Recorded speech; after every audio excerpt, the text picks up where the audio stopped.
padayon gyapon nato ang pagserbisyo nato this morning maskin pa og wala tay kuryente. No, ang uban naa sa mga beach, naa sa mga mall, naa uban sa mga bakasyon kay wala may kuryente. No, pero kita mas gipili nato nga magpinay-payay diri sa simbahan kay mas kabalotan na mas wise nga decision nga naata diri sa Balay Alapuan. This morning, our topic is, before kung abot sa ito topic, gamay lang ang recap. Usa to last na ito na message last Sunday, if makadumdum mo, about progressive or progressing obedience. So, obedience siya, pero nag-progress. Wala siya nag-remain sa easy nga pag-tuo sa usa ka command, no? Ato ang main example nato is ang kinabuhi ni Peter nga nangisda siya, nagsugod ang sugo sa Dios sa gamay nga pahandos na ko gamay sa bangka. Og nag-end siya sa sugo nga ang dili po siya ang end, pero ang pinaka last niya nga sugo adtong tuwa nga time is you will be a fisher of men. And katotanan iya atong sunod, according sa iya ang obedience diha ni Jesus, nag-progress siya from small, medium to large, easy, medium ug hard. Taman sa naabot siya sa na-come up siya sa atong tuang situation nga maskin ang pinakadaghang isda, iya ang gibilin para ug yang bangka, yang net, yang panginabuhian yang gibilin para mosunod ni Jesus. So this morning, our topic is about wise decision. No, murag almost sumpay ra siya sa ato ang topic na to about obedience. Wise decision. So before tayo mag-start, mag-ampot tayo. Heavenly Father, Lord, we thank you, God, for this message nga mong gihatag sa mga Diyos.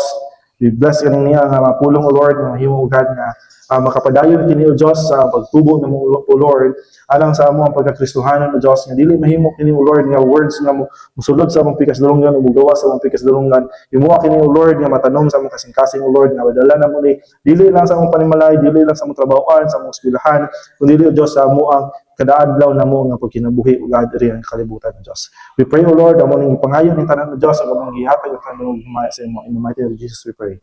Amen and amen. Now, in previous message na to about obedience, we talk about the command and the blessing. Kasi nag-take note mo unsay tawag sa klase ng blessing nga naa kung naa siya condition. Ha? Ang tawag na is conditional blessing. Meaning, naa ay blessing sa kinatapusan, pero naa siya condition. No? For example, si Peter, ningon, ang blessing is, ang makakuha sa daghang isda, pero naa ay kondisyon. Kinahanglan ka mo ato dito sa may lalom-lalom gamay o i-cast imong net. Mo to'y kondisyon. Now, that is a conditional blessing.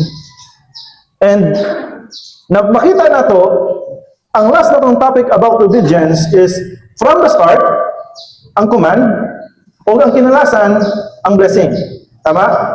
Now, what we are going to talk about this morning is about wise decision. In short, nag-topic na ta sa pinakauna, nag-topic na ta kung unsay output, we will talk about unsa mo'y tunga-tunga. Amen? Kay sa tunga-tunga, sa blessing o sa command, there is decision making. Amen? Amen ba?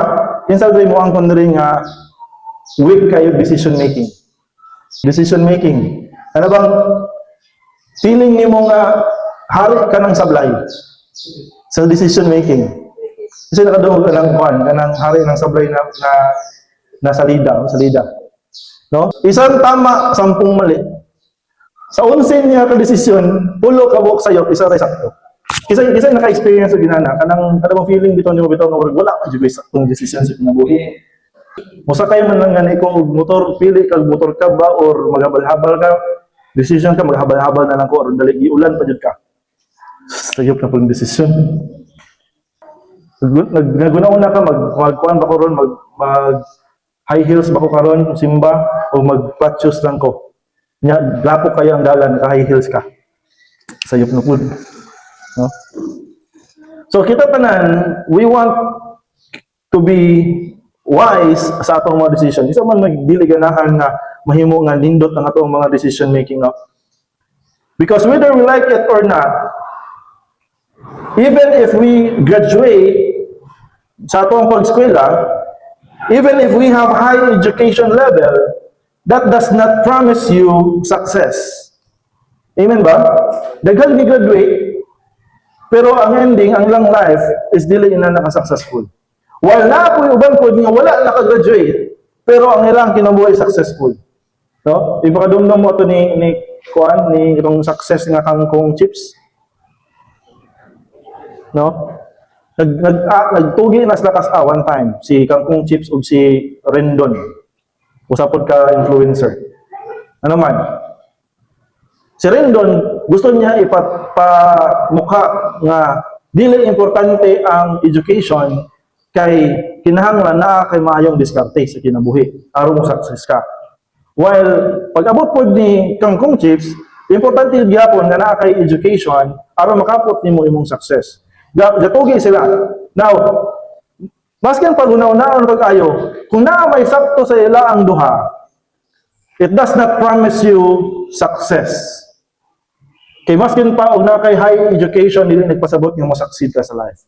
Dili pasabot nga maayo ka og diskarte sa kinabuhi na kay chance nga mo succeed ka sa life. Even if you are cum laude sa inyong eskwelahan, that is not a promise to you nga mahimong maayo imong the rest sa imong kinabuhi, or even pa og daghan ka kwarta wala nagpasabot nga nahimong maayo ang imong relationship sa imong family. Una-una to kayo no kung kinsa patay kwartaan mo patong may burag away-away ang pamilya. Why? It does not promise anything. Because in the end of the day, ang pinaka-importante is ang ato ang decision, because it will affect the output of our future. Meaning, kung nimo ang decision karon, feeling nimo nga, ano akong decision karon, i-change na ako ni next time. Pero wag ka kabalo nga pag-decide nimo anang time, mo na ditoy basihan sa output nimo in the future. So, in making decision, we need to be wise. Kinsa ba may kabalo ang say difference sa knowledge and wisdom? Knowledge and college, guys. What is the difference of knowledge and wisdom? Let's open our Bible in Proverbs chapter 4, verse 7. Proverbs chapter 4, verse 7. Nag-ingon dere, version nako sa Bible is NLT version. Ningon siya dere, getting wisdom is the wisest thing you can do. Ang pagkuha na ng wisdom is usa sa mga pinaka-wise nga butang nga pwede natong buhaton. And whatever else you do, develop good judgment.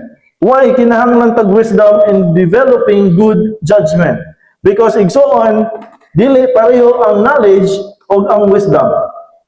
Ang knowledge, pwede man ka na intellectually ka bright, pero ang wisdom, diha nakafocus ang imo ang judgment o decision making. No? Kung tingala ka, ngano nga, maayo ka nga basketball player, pero matingala ka, pag abot sa dula, pildihon ka ang imo ang team o team nga naay maayo nga coach.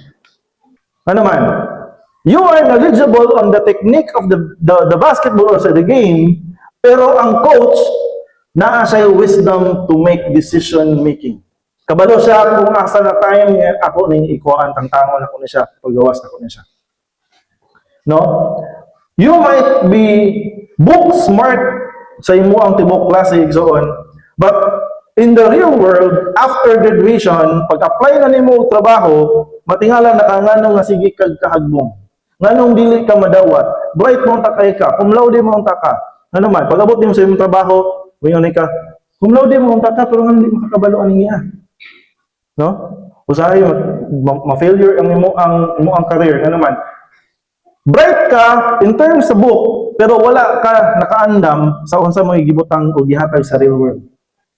Wala ka naka-ready sa kasaba sa imong superior. Wala ka naka-ready sa kasaba sa imong boss. Wala ka naka-ready nga naay mga kliyente, naay mga customer nga mas isog pa sa imong amo. Kadumdum pa sa una, call center mi sa una. Nag-training mi.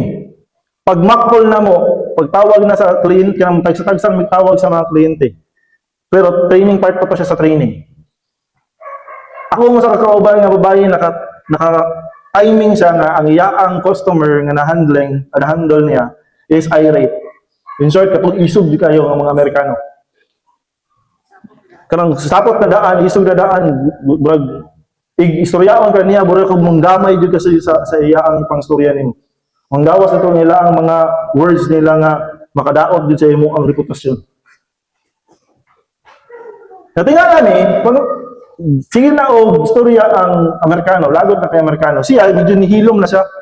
Kaya kami, nag-observe lang ang good me. Taon-taon, niyon ang supervisor, ako na may tiwas sa call. So, itiwas sa supervisor ang call. Yan siya, pagkuhan sa ditakatik ang supervisor, siya nga, pag CR break sa dito. So, anong sa katukoban ng mga babae ni CR break siya? Natingala ang among supervisor, na humana lang ang second na mo nga nag-back call, wala pa ni balik. Ya, siya apasan niyo dito sa CR. Nagunsa na to siya dito. O dito gahagul-gul og iyak. Siya di na siya mobalik do kuno. Ano man? Bright siya. Maayo siya sa school, pero pag-abot sa realidad sa pag-abot sa realidad sa world, it is ang preparation niya sa sitwasyon, may wala siya na prepare. No? Balik na sa topic. That is the reason we always ask the Lord in our prayer nga, Lord, tagaay mi og wisdom. Lord, we pray, O Lord, that you will give all the students knowledge and wisdom.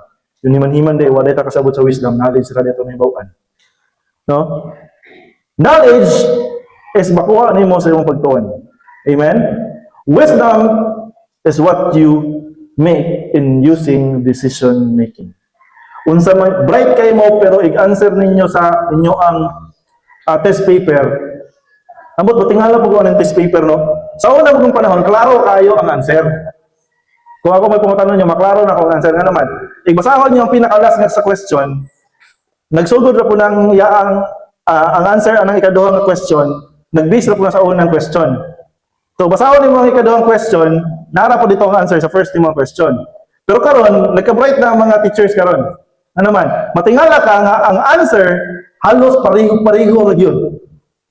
Matingala ka sa may tinuod ani parehas sa man sila. No pero usa may sakto nga answer. Nabantayan din ako na siya. So, nagkalisod na naging exam ron. Saan na dali ra kay nimo mag-gets ba ang logic sa exam. Pero unsa may ato ang gamiton pag-abot sa inana nga situation? No, you cannot use knowledge that time. Ano man, malibog ka. Kung imong saligan ng imong kaugalingon huna-huna, malibog ka. Then that's the time your wisdom will come. That's the time ang decision making nimo will go into action. Getting wisdom is the wisest thing we can do. And whatever else you do, develop good judgment. Because not all of us is good in making judgment. Even ako igsoon sa unang panahon, I am not good in making decisions. Dili ganin siya itong bata pa ko, bago-bago ko ganin siya. When the time na mention na ako, naka-work ko sa usa sa mga dako ang company diri. Ako ang gihuna-huna. I am knowledgeable na ang company is one of the biggest company diri sa Dipolog locally. Ikaduhang knowledge nako, ga-research ko. Ikaduhang nabuan ako is usas la sa mga pinakadako mosulod diri sa Dipolog. Ikatulo, dako ang position gi-offer nako. True knowledge, masabtan jud nato yun. Nga nindot jud sa klase nga trabaho. Pero motoy ako ang sayop igsoon. Motoy usa sa mga wrong decisions o judgment nga akong nabuhat. Ano man? Because I am thinking in my own knowledge nga goods ni siya. Pero if pairalan ang wisdom, dito na ako na-realize nga, dili dahil good decision. Why? Number one, napiktuhan ng ako ang service ni Lord. Number two, dili nindot ang ilang management. Ano naman, na-realize na ko na siya after na ko nga ni-exit na ko sa company. Dito na noon ng sulod ang wisdom ni Lord. Nga nung ipadumduman ko, bragyan, i-reveal ni Lord sa ako ba? Nga nung ang sakto akong decision nga mukawas sa company. Nakita na ko, kapit sa isa tiglan to ring job street, nga ng mga hiring, na ada ipang post sa mga hiring within the city. Paglantaw na ko, halos 50% sa nag-post dito sila. Meaning, every now and then, na ay naghawa sa ilang company.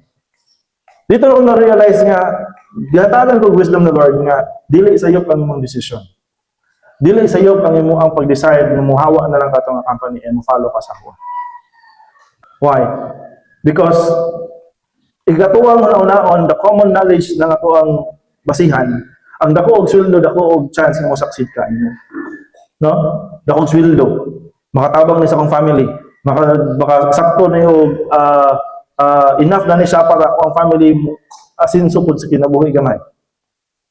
Pero wala na ito na wala na ito ipangayo ang wisdom ni Lord. Ingon guys si Lord, ang pinaka-wise na butang na ito ang pwede mabuhat is gamito na ito ang ato ang wisdom na gipangayo na ito diha sa Ginoo. Why? Because wisdom will help us develop good judgment. Because of wrong decision, or because my decision that time was not wise enough, imbis makatabang siya sa kuha in the near future, nahulog pa yun noon nga naglisod na noon mi kayo. Why? Because naabot ng time nga busy kami sa opisina, dili mi pa uliun sa among boss o dili mahuman ng report. Ano naman, medyo taas-taas pa na ako ang position. Unless mahuman ang report sa imo ang mga tao nga nagtrabaho nag-graveyard shift, nagtrabaho overtime, kinahanglan nimo na silang i-supervise. Lang tao nimo kung mahuman ang report o before nimo na ipasa sa ko dapat ka-check na nimo tanan. And that time, dili ko pwede buuli o dili mahuman ang report. And that time nagsakit si Mrs. Then nakuha na lang ko nga nakuha na ko ang message ni Mrs. nga naluya na day kayo siya. Kung wala na ko padto o kauban niya sa spa aron i-check siya, dulay makakita nga naka-collapse na taday siya hapit. Kanya ako sa trabaho busy ko. That is not a wise decision. Now, the Lord wanted us to have good judgment, but through that judgment, dili na to na siya makuha if we don't have wisdom from the Lord. Deuteronomy chapter 30 verse 15, nagingon siya dre. Ando ra sang. Deuteronomy chapter 30 verse 15. Nagingon siya dre. Now listen, today I giving you a choice between life and death, between prosperity and disaster. Verse 16, nagingon siya, for I command you this day to love the Lord your God and to keep His commands, decrees, and regulation by walking in His ways. For you, if you do this, you will live and multiply, and the Lord your God will bless you, and the land you are about to enter and occupy. Nakita ba? Nakita? Okay, balik ta. Verse 15. Di ba today, I am giving you, unsa? Choice. If atuwa na tawon, the Lord has given us choices. Free will to decide whether unsa atong piliun, yes ba or no. In this verse, in verse 15 na yun siya, I have given you today a choice between, unsa? Life and death. Unsa? Between prosperity and disaster. Igsoon, duha ra jud na kabuk pilian. Life, death, yes, no, prosperity, disaster, wala na tunga-tunga igsoon. Ngayon ka nga, pwede dire lang ako sa tunga-tunga, medyo prosperity gamay, pero at the same time, na pagka-disaster po gamay. Dili pwede igsoon. It is, or it should be, one of the answer. You cannot serve two masters at the same time. Di ka pwede mo yun nga mag-serve ko ni mo Lord, but at the same time, mag-serve ko sa money. Di ka pwede nga, ilang taon nimo ang ato ang mga kontrata na to sa mga kumpanya, kung manarbaho ka sa kumpanya, di na ka nasugtan manarbaho ko duglaing kumpanya. Ngayon, dapat usa lang imong master. Usa lang imo ang leader. Between life and death, naa sa ato ang decision if we remain in sin or we remain in Him in walking with God.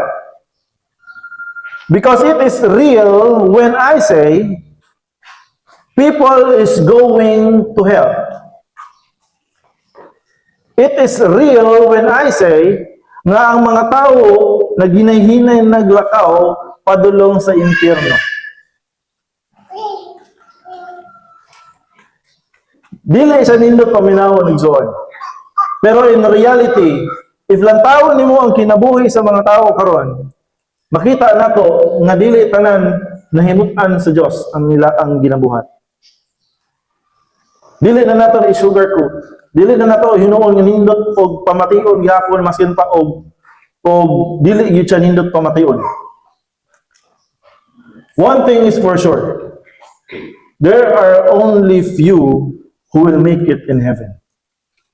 And there are brothers and sisters nga maskin pa og nagsimba ang ila ang kinabuhi wala na hiuyon diya sa Dios. Mo nang igsuon kabalota kung asa sila punta. Now, God has given us free will to choose between life and death. Kung pamutanaw nimo ng mga naay filosofiya bitaw na kusog ka itong makusog kayo manginom, kusog kayo manigarilyo, kusog kayo bisyo, ihimo na silang pamutanaw, naalas na yung filosofiya. Kung sa filosofiya nila, mga pilosopo mo na sila. Dili ko mo inom, mamatay gyapon ko. Igmuinom ko, mamatay gihapon ko. Mas maayo nang mamatay ko nga malipayon kaysa nang mamatay ko nga wa na ko naangkon ang ako ang kalipay. Inanang na ilang filosofiya. Pareho lang gihapon mamatay, mukaw gumba o di mukaw gumba, mukaw na lang ko gumba. Mao ra man pataya. Pero wala sila nasayon. Nga if tuo lang sila, if they obey the Lord, there is greater chance to survive and have a longer life. Imbis na pa kay chance ta makita ng imong apo, di nakakita sa imong apo. Ano naman? Una pa kag gikuha sa imong anak. O sa imbis ikaw mo yung anak, agi sa imong mga bisyo, imbis makakita pa ka na isa una mo retire imo ang lolo. Una pa kuha sa Ginoo imong lolo. Nagatagad-tagad ka nga mamatay ni si lolo, naa ni sa imong yuta. Magahinan ko aning niya, makatagan si papa, magahinan ko aning niya. Mo ni gamiton ako sa akong bisyo. Pero agi kay bisyoso ka, agi kay wala ka nahimong wise sa imong decision. Sa katong bata pa ka, una ka gikuha ni Lord before pa sa imong lolo. Na pa by chance magbago? No, wala na. Because it is a choice between life and death, and He chooses death. We have a choice for prosperity, and we have a choice for disaster. And kabalo ka igsoon unsa mo'y prosperity. Kabalo ka igsoon kung unsa mo'y resulta sa disaster. In English pa, kabalo-balo ra matag English gamay. Unsay timailhan sa wrong Grahams? Wrong Gramings. Unsay timailhan nga sayop imong grammar kung mosurya ka English? Mga estudyante, ha? Kung maot paminawon imong English, wrong Grahams na nasa. Kung paminaw nimo sa imong English, mura dili lagi to sakto, dili gyud na sakto. Mura na inana ra ka simple, dili na to na ilisod-lisod ng English.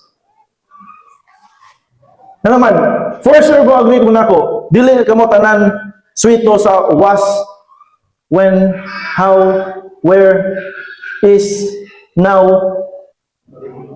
So makalibog kayo na kanang ASR. Mo naghihagbungan ako sa mga question exam sa una. Handwritten exam. Unsay inside, unsay onside, unsay in, unsay on, unsay difference sa in ug on.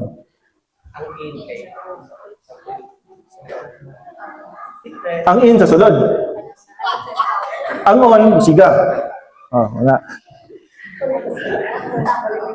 Wala pa tayong suga ron. So, dili ka pwede mo on. In ra.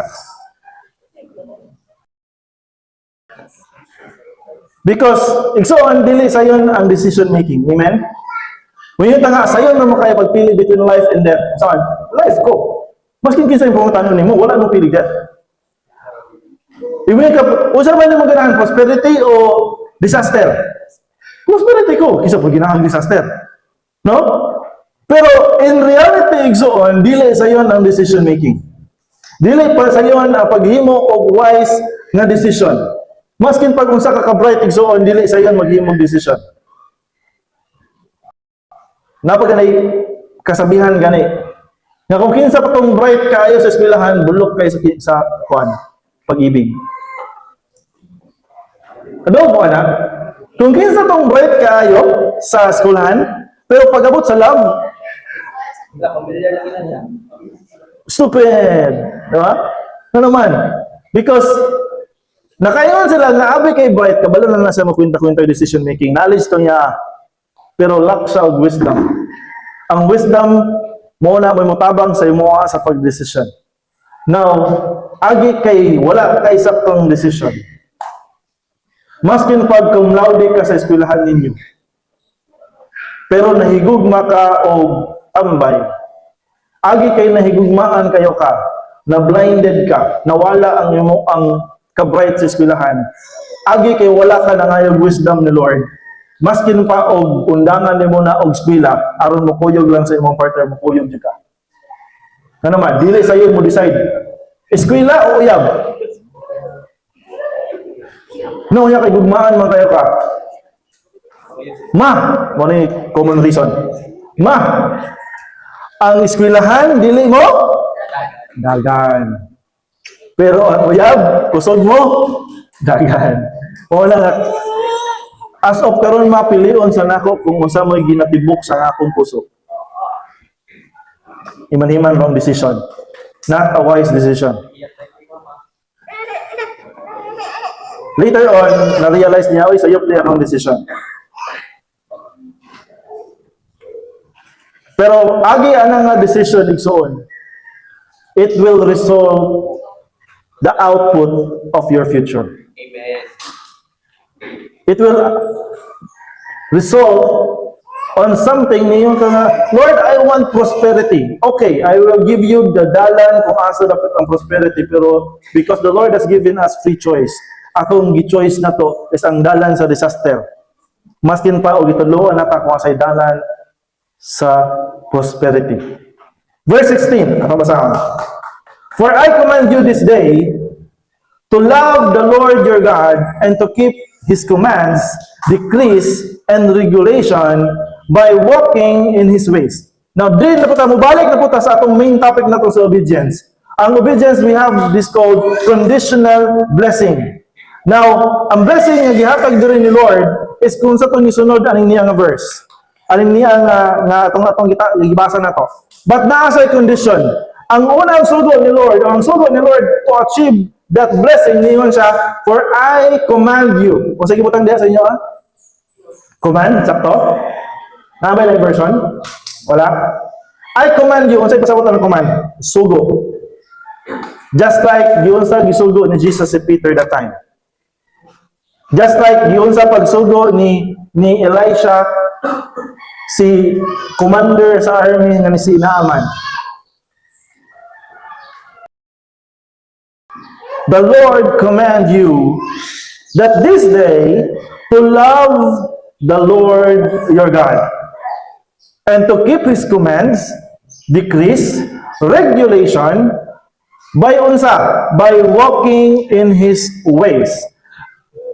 If ato ang sundon og ayo, gitagaan ta niya og sugo. Now, The main verse, ang verse 15, nag-iyon siya, nga gitagaan ta ni Lord og decision making. Gitagaan ta ni Lord og free choice to decide kung sa atong buhaton. Mutuo ba ka o dili? In terms ni Peter, nituo siya ni Jesus. In terms ni Naaman, nituo siya sa sugo ni Elisha. Isa yung nakastulbulo sa story ni Naaman. Naaman? Wala man? Naaman is commander sa army. O maayo kayo sa army to the point na daghan sa nadagaan ng mga gubat. Pero maski nadagan sa nadagaan ng gubat, naasay sakit. Yung sakit is leprosy. Kana magburot-burot ng mga mga atoan. Tingnan siya tusok. Ting-ting ako sa magburot-burot na mo ang mga anit, diyan ang imo ang bukog mang twist. Kanon sa sakit ang imo ang bukog. Iyanan ng leprosy. Pero maayo kay sa mo makigubat. Dagan sa nadagan. Now, usa sa mga nasakop niya nasakop ng mga lugar. Nakadakop silang bata. Katong bata ilang gialagaan o katong bata nahimo nga maid sa iya ang usa sa iya mga asawa.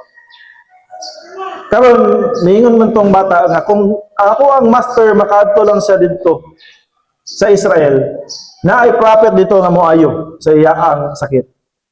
So agi kay nanunggan niya nga pwede siya moayo diadto siya dito sa Israel. To make the story short, nahibalaan ni Elisha nga nangita sa iya si Naaman para maayo ang iyang sakit. O niya, gisugo siya, gisendan sa og messenger. Dili to Facebook, tawo to sa messenger. Gingnan siya nga adto ka sa Jordan River Naaman o ilublob ang imong lawas dito 7 times. First, wala sa nito, ano man. Hari, ako sa highest ranking siya na army sa hari dito sa ilang lugar. Pero, gisugo ra siya o palublob sa Jordan River nga usa sa mga hugaw kayo ng mga river sa ilang lugar. Paliguon sa dito. Cleanse yourself. Unya ang mismong river dili clean. Pero maskin nagyaw-yaw siya. Maskin pa og nagyaw-yaw siya sa ano man niya wala man jud gawas ni Elisha. Nga hari pa ko man ko kanang commander man sa army. Now, to make the story short, ni obey gyapon siya sa sugo ni Elisha. Niadto gyapon siya Jordan River. Iya ang gilublob yang self 7 times. Og sa kapitol niya nga lublob, pagkawas niya sa tubig, ang iya ang panit sama giingon sa Bible, sama kanindot ka-fine sa panit sa bata. No? Mo na matingala mo sa Jordan River nanto mo dito diha kay maglublob dito. I-expect sa'yo sila ba may kawas nila ba siguro para sa kahangin sa bata? O sa kabalong ang leprosy dito ng gilis. Sabihin dito. Pero unsa man mo yung nakapaayon ni Naaman? Si Elisha ba? Dili. Kay niingon man si Naaman, nanong mo ato pa mag Jordan River nga pwede man ka mo gawas diya sa imo ang gipuy-an. Iisa nimo imong kamo ato tawgon nimo imo ang Dios. Ug imong iwara-wara sa ako og maayo ko. Nana your faith. Pero dili inana ang way ni Lord. Na naman, gusto niya i-test ang obedience ni Naaman. Gusto niya i-test kung sa obedience ni Naaman kung mutuo ba yun siya. Kung ang iyaang decision is iyaang pairalon ang iyaang pride or iyaang pairalon ang iyaang longing to heal. Now, agi kay ang iyaang decision making is wise because Naaman is commander sa army. He have the wisest decision making in the whole army. Ano naman, nakasalalay sa iya ang victory sa usa ka war. Unang ni baskin paglagot kayo siya kay wala girespeto ang iyang posisyon, pero agi kay kabalo siya nga maura ni only way na maayo ko sa akong sakit. Niadto gyapon siya sa Jordan River, naglumlum gyapon siya dito 7 times. Na kung wala na Elisha ang iya ang healing, basig na sa Jordan River yung healing. Naa ba sa Jordan River? Wala. Kaya kung nasa Jordan River ang iyang healing, kung nasa Jordan River may nakapaayo niya, pero mayroong kusnog pa lang niya, ayo na siya. Amen? Nakuha niyo? Kung nasa Jordan River ang iyaang kaayuhan, kung ang gigamit ni Lord para maayo siya is ang Jordan River, pero mayroong tugso pa lang sa Jordan River, pagkawas niya, wala na, ayo na siya. Pero dili ang Jordan River may ang reason nga naayo siya. Ano man, ikapila sa ipatugsaw? 7 times. O kung iya ang decision making ni hunong siya sa ika 6 times, dili siya maayo igsoon. Kung imo ang decision making di na lang nako ni padayon nga naman ikaunom nako ni tugsaw. Wala pa jud ko naayo. Undangan na to ni. Dili jud siya maayo. Pero agi kay ang iya ang decision is wise enough na motugsaw ika 7 times na ayo si Naaman. Amen? Naata sa pang topic na to on decision making pero muhit niya po na siya sa obedience. Kaya nakapaayo ni Naaman is siya ang obedience. And iya obedience niya sa Ginoo, wala lang siya nakuha in a very easy decision making. Nga naman, in the very first place, lagot na kayo siya ni Elisha. Lagot na kayo siya kay commander siya, dili siya gawson, wala yung respeto ni tawhanan, di ba? No? Mura ka, yadto ka presidente sa inyo ang balay, yung gina rin ang presidente nga, uli sa, ay nilakaw pa si mama, nagkaon pa si mama. Balik lang dahil alas 3. Kung ikaw ang presidente, presidente ko sa Pilipinas, ni ani pa dito diri kaya aro makiglamano nimo. Giningon ko nimo pabalikon ko nimo alas 3 kay naniudto pa ka. Di ba? Disrespectful. Taas kong katungdanan. Pero agi kay maskin pa og lisod kayo nga decision nga moingon nga okay motuo ko nimo. Aron maayo lang ko. Pero he decided to obey. He decided gyapon siya Naaman nga motuo sa sugo nga ikapito ka times niya ilublog iyang self. Na naman. Especially Filipino. I'm not against Filipino ha. Actually, proud ko nga Pilipino ko. Kasi maglanta ko sa YouTube, mga YouTube. Ganahan di ko makikita ng mga Pilipino ni Excel. Pero naay mga batasan ng Pilipino ko ni dili sa tumayo. Naman. Pag, for example, si Naaman, kung iundang siya sa ika 6 times, di siya maayo kay ika 7 times ang sudo. Kung muingon gani ang product gani nga maayo muputi ka sa Kojik within 2 weeks. Ayaw yung undang og Kojik og 2 weeks. Na naman, 1 week pa lang wala na ni undang nakakanaman, wala di improvement. Itom di ko mo na jud ni mabuhay kong itom, mamatay kong itom. Na naman, 2 weeks ang giingon sa product karon maputi ka. 1 week pa lang undang na ka. Ano man, mahal. Sige ka lantaw sa output nimo, sige ka lantaw sa promise ni Lord, sige ka lantaw kung sa may future ng nindot, pero tunga-tunga sa decision making, uy, dito ka napalpak. Dito ka na sayop sa pag-decision. Decision nimo nga mogamit og pampaputi nga sabon aron maputi ka. Pero decision sa pud nimo muligo og dagat nga init kayong dako. Mo na napasabot ako ninyo, ako try ko paputi pod kay tumon man mutang tao. Tao na ko ninyo sa kamaayo gyud mga produkto nga pampaputi. Usa ka tuig tag pagpaputi, pilihon tag usa ka ligo o dagat usa ka adlaw lang. Wala katong gastos nimo sa mga sabon. Wala, mapapatanan. Usara na kaliguan ng dagat. Oh, mas maayo pa na maligo ka sa dagat kay maputi ka, milagro. Oh, kadumdum lang ko classmate na ko sa high school sa una. Bakasyon lang mi sa grade 5. Bakasyon may grade 5 pag grade 6 na mo na tingala may puti na kay siya. Lavoy, kung sige gamit yung puti na lagi kayo ka. Sa wala, normal naman, kontra kanang hilamos na daw, hilamos. Kasi puti di kayong naong. Tingala po nga na po nga naong rapoy puti kay sa iya. Ikaw nga una-una na mo abasin siguro sabon ba? Naong ramay gikuan. Ang mabukton wala na niya giapil. Karon kay mag-garden mo na sa high school. Pag garden na mo, gigang na siya. Dahukas na sa uniform. O ang puti, taman diri. O yan, giring-giring ba? Circle. Dito na naman nag-realize na kaniyang naong di ay dili dito sa puti. Up dito. Naabot na diri sa iyang kuan. Pero naloob na yung tibok na wong, di na nung sa matikan. Kasi ganahan mo puti diri. Balik ta, ningon diri sa Bible, for I command you this day, ang sulod ni Lord is, ang command ni Lord, like Naaman and like Peter, ningon sa nga, love the Lord your God and keep His commands, decrees, and regulation, by walking in His ways.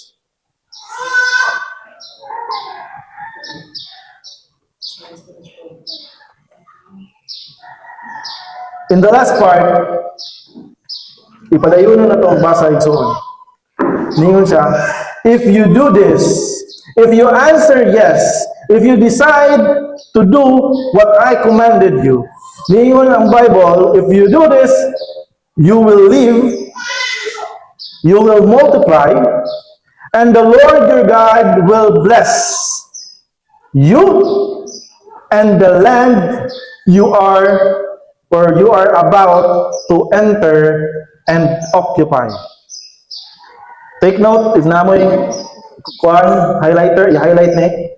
Ningon ang Bible, if imo aning buhaton na ay butang especially sa kinalasan niyo siya, and the Lord God will bless you and the land you are about to enter. When we are saying you are about to enter, nasudlan na ba nimo wala pa? In short, naa siya sa future. Wala pa nimo naabot, wala pa nimo nakuha, wala pa nimo naabtan, wala pa nimo nasudlan. Wala pa nimo na-occupy, wala pa nimo na-enter. Ang pasabot, you are about to enter. Imo pang sudlon. Pero agi kay wala nimo ni siya gidesisyonan sa wise decision nga mosunod ka sa command ni Lord. In short, katong imong plano nga sudlan nga land, instead nga imo to nga land nga i-bless ni Lord, mahimo pa to siyang land of disaster. Imbes mo ang land nga i-bless ni Lord para mahimo makahatag din mo prosperity, katong tuwa nga land nga imong sudlan dili na to siya land nga makahatag og prosperity sa imo. Imbes nagplano ka mo abroad, gusto ka mo ato kag Thailand. Agi kay wala ka ni sunod diya sa order ni Lord, diya sa plano ni Lord, sa command ni Lord. Imbes mabot kag Thailand, dito ka sa Thailand. Tong land nga pulos baho. Land sa mga imbes nindot kag future ka dito sa abroad, agi kay nag-TNT ka. Agi kay imo ang gi-illegal ang imo ang papilis. Wala ka nangayo og wisdom ni Lord nga Lord kagay og wisdom umabot ko sa abroad nga legal. Nasakpan kang immigration dito, ibalik kag Pilipinas, wa na ka gipabalik sa abroad. Ang imo ang future nga nindot, instead i-bless ni Lord, nahimo na noon og disaster. Ano man, imo ang decision making is not good.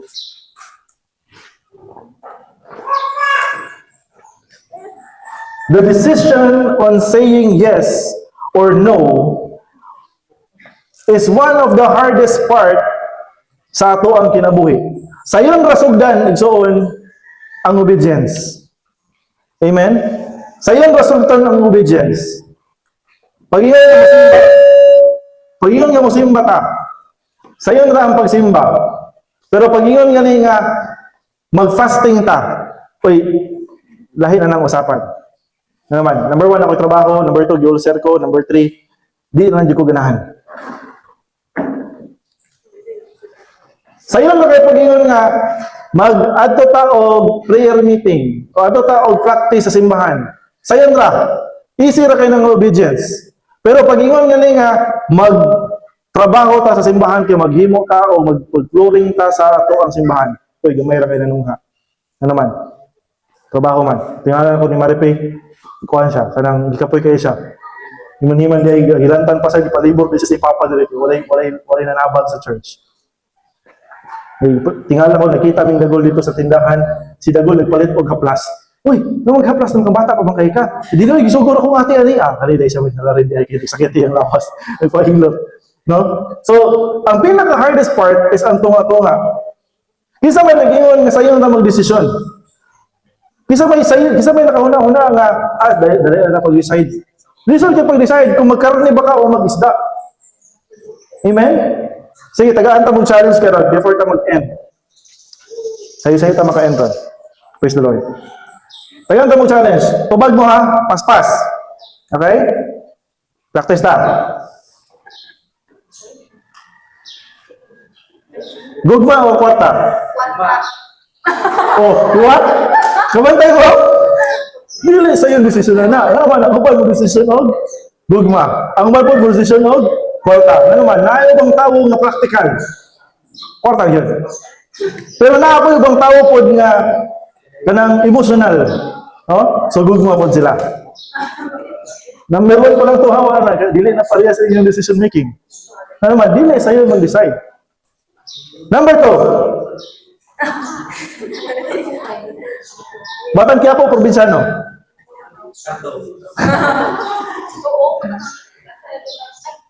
Praise or worship? Praise. Oh, nana iban worship, ang iban praise. Chocolate ice cream. Oh, boleh mo, parehas na nun.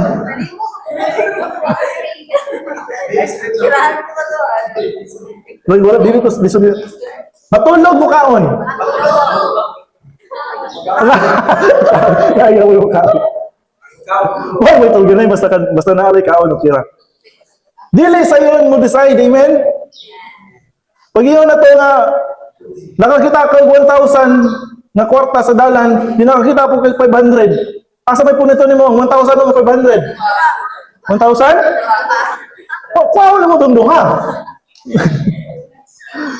Wala 1,000 naman yung mga walang pwetang pa sa 500. Yun naman na yan, kuha niyo ng 1,500. Yan itay siya. Kita niyo. Kita na niyo. Wala yung pangitan, tindahan. Igaw yung pangitan, isa itag iya. In your eyes, igsoon, both are good decision. Ikatong walang matatong huna pa itong papandaron sa ang duha nindot nga desisyon. No? Ipapiliyon ka ice cream o chocolate, bisag asa basta makaon. Papiliyon ka matulog ba o mukaon, bisag asa kay matulog ko, makaginansa ko muta. Imukuan ko, mukaon ko, makaginansa ko busog. Paano makaginansa ko? Ang pinakalisod nga part is the wisdom on what to think kung sa'y mahita mo ana in the future. Imagine ninyo, paspas kayo mga naka-ice cream. Huwag yung mag-unag diabetes. Sino kasi ulit? Naiupan mo desisyon ng kwarta. Naiupan mo desisyon ng gugma. Basta kabalo nga, kung mo desisyon sila gugma, mag-lisod sila sa kwarta. Basta kabalo nga, desisyon sila sa kwarta, lisod na pa ng gugma. Ano man, dagan kayo dato karon ng walay tarong love life. Tinawag na. Dili tanan igsoon kay update lang na ako sa atong igsoon sa Chirilo, kaya na niya yung sa inyo. Amen. Salamat sa mga pagkampo na to na kanunay lang ito ginapray atong igsoon.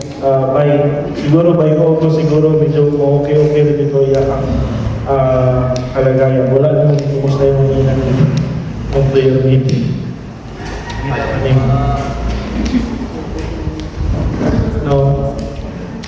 And that time, sa prayer meeting, nakita na mo dito na importante kayo ang decision making. Kaya nga naman, si Chirilo pwede siya mo-decide, hindi siya magpa-therapy. Pero, iingon ang therapist niya, o na yung buhata, mag-ana daw ko na sa PC nga na ay ang kinatapusan kayo na itubig ko sa kagalon. Motoy ang exercise. Pwede siya mo-choose nga dili mo to. Pwede siya mo-choose nga yung Pwede siya mo-choose nga dili ko ganahan, kapoy. Pero iya niya kung ibuhat kasing kapoy. Ano man? Because iya ang goal na kaning decision, wise na siya na decision, kaya mo na siya na makatabang na ko na makabalik ko sa akong kaugalingon 100%. Pero if we are thinking kung saan ang may nakakaroon, and not thinking kung saan mo ako sa future, the whole chance na pwede tayo sayo sa itong mga decision making. We cannot say to God, we cannot say to the Lord na pag-abot sa panahon na ni-decide ta na, Lord, gusto ko mag-life. Gusto ko og eternal life. Pero agi kay nato ang kinabuhi, wala na himo yun diha ni Lord. Dito ka napunta sa death. Og sa imong kamatayon na naka dito sa impyerno, dili ka pwede mo request pabalik ni Lord. Di ka pwede mo yung balik ni Lord na, Lord, na naka sa impyerno, pwede tulungan ng lima kong dila, kasi mo sa natutulong ng tubig. Dili na pwede. Ano man, the decision has already been done. Nahumana ang imong decision. O ang decision na nang imong gibuhat sa unang panahon, mo na imong giani karon. Ang uban karon mga bata pa mo yun nga, okay ra, bata pa kita ko, pwede pa ko mula ilaw, kaya nun. Wala problema. Pero pag ako katigulang nila, dito na nagawa sila mga sakit. Matingala lang dahil sila rin nga, anong inani pa na po, tigulang na dito, dili na sa tigulang ka, that is your decision when you are still young. Mo na yung desisyon, ibuhat mo sa imong lawas kapag time na bata mong pa ikaw. So brothers and sisters, this is a very quick and small message. But let me tell you that it is crucial part sa atong kinabuhi, because making wise decision is mura siya og nag-paint ka og nindot nga painting. You are painting a good future, so on. It might now finish, pero dili man niya ang panahon nga na-receive nimo ang blessing nga i-promise ni Lord, ang output nga imo gusto makuha, wala man nimo nakuha pa siya as for now, but in the near future, you will get what you are asking for via the Lord. And if imo ang decision is not good, if imo ang decision is not in the will of the Lord, if imo decision is not in walking in the path of the Lord, then you don't have to expect something good. Because apart from the Lord, we are nothing. Kung wala diya sa Ginoo ang atong kinabuhi, wala diya pulos. Importante kayo isuon ang decision making. Ina yung isuon, make a wise decision. Ina yung make wise decision. Decision ni mong mag-charge ganinang kagabi. Pero wala ka nag-charge, wala ka itong panduban. Decision ninyo nga mapadayon sa pag-eskwela. Decision ninyo nga muunda. Decision ninyo na ma-serve ni Lord, o decision po ninyo nga dito. Decision ninyo na masimba ka Lord, o decision po ninyo nga dito. Decision ninyo na mag-serve yan ni Lord, i-share ang word ni Lord sa mga friends, o decision po ninyo nga dito. It's up to you. Ngayon, ito sa tuwang so, istorya na ni Arlen. Na maskin pa ang growth sa usa ka Kristohanon is dili masupod sa usa ka daghanon bersikulo nga gihatag sa ilang pastor. Kasi ang growth sa usa ka Kristohanon imuan ng ipagtuloy, imuan ng trabahoan, imuan ng tun-an. Dili sige salig na lang sa usay pagkuha nimo every Sunday pagtuon mo sa iyong Bible. Dili magsigig tagad mo sa prayer ni pastor pag pray mo sa iyong kaugalingon. Ano man, ang imuang growth nimo dili pasabot ang naa nga maskin pa ugod doon ka ipakaon ni sa iyong pastor ni tibok bersikulo sa Bible, kung dili ka motubo ay dili ka ganahan, dili ka motubo. Because the decision is still yours. Naagyapon nimo kung mo-decide ka to grow or mo-decide ka to stay baby Christians.